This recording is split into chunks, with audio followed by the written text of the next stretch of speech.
Hi everyone, my name is Nicole Brown, and for my first field placement, I worked at a safe haven. The safe haven was for domestic abuse survivors and their families. At my current employer, I am a service coordinator where I also serve families.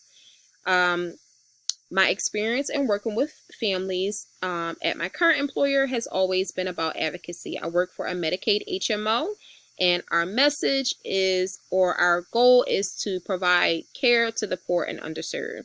So I've done a lot of advocacy work providing resources, especially those affected by social determinants of health, and also those who need assistance with their benefits and things like that. For my field placement, I provided one-to-one services, group therapy. I've also helped with assessments, and I've also done aftercare programs, just providing resources and advocacy in all of the facets that I am involved with.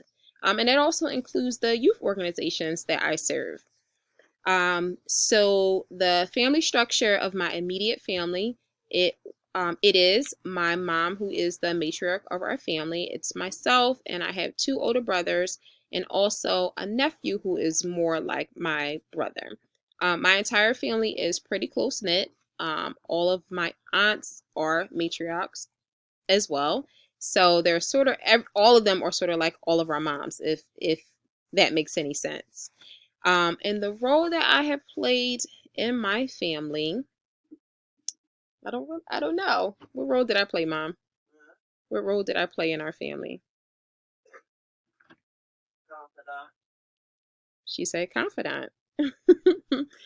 um, and again, we are pretty close knit, and I learned a lot of my family values and ethics directly from my family and how to care for my own children, which I tell my mom all the time. I learned how to love, how to nurture, and how to care.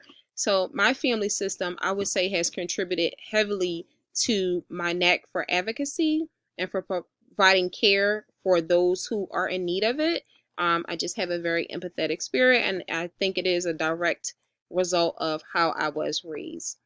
And the burning questions that I don't have any in particular. I just like to look at family systems because I know they have the powerful potential to shape an individual's outcome.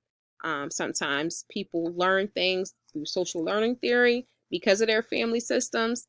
And I'm just interested to see how this class will support all of the systems theories and just to learn more about it. So I look forward to learning with you all.